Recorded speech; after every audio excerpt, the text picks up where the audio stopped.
Who's actually getting the most out of a power reclining leather chair? And who would be better off putting their money toward a conventional sofa? If you're wondering whether the price tag makes sense for a typical family room or a dedicated home theater nook, stick around. I've pulled together the kind of everyday scenarios that matter most when you're deciding if this piece belongs in your space. Link is in the description if you want to check the product details on Amazon. When you first see a leather power recliner with a dual drive system and an independent adjustable headrest, the excitement is easy to feel. The promise is that you'll press a button, lean back, and instantly find the perfect angle for a movie, a nap, or a late-night reading session without ever leaving the comfort of the seat. That sounds great on paper, but the real question is how it behaves after a week, a month, and a year of daily use. Let's start with the practical side of things. The chair runs on a low-voltage motor that pulls the backrest and footrest together in a smooth, almost silent motion.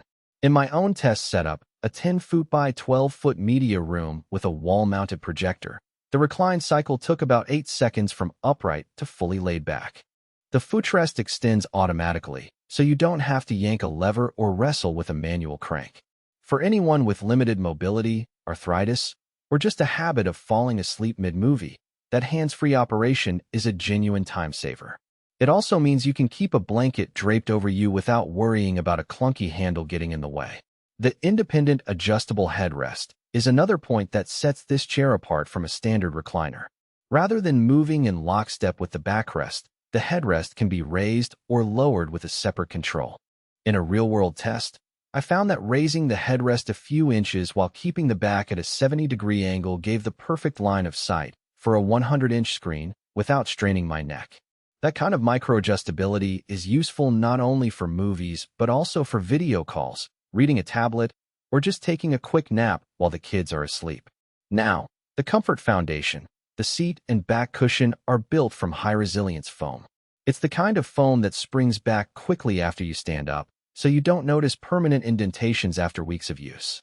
Sitting for an hour on the fully reclined position felt supportive.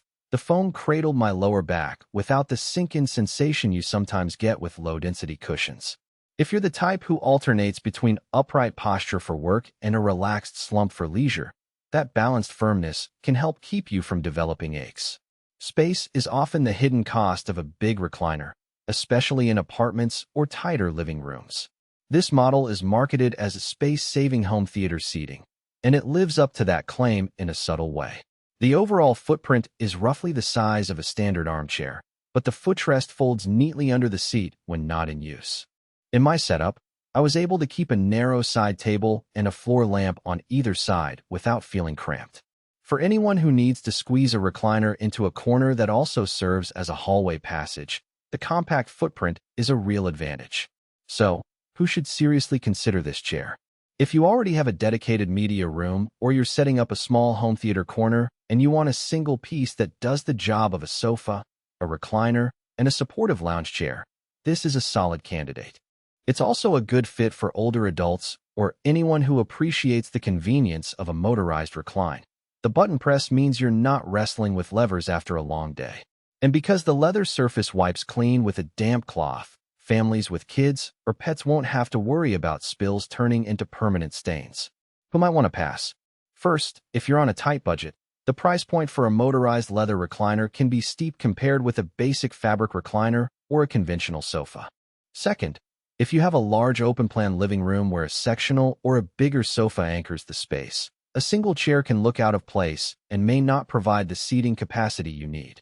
Finally, people who are sensitive to leather in hot climates might find the material retains heat after prolonged sitting. A breathable fabric would stay cooler during summer months. Let's talk about the downsides that only become clear after you plug the thing in. The motor requires a nearby power outlet, which means you either need a cord that reaches the wall or you have to run an extension cord discreetly. In my media room, the cord was hidden behind a small baseboard, but that required a little planning. If you're thinking of placing the chair near a window or a door where cords could become a tripping hazard, you'll need to manage that ahead of time. The chair's weight is another practical consideration. It tips the scales at around 130 pounds, so moving it once it's assembled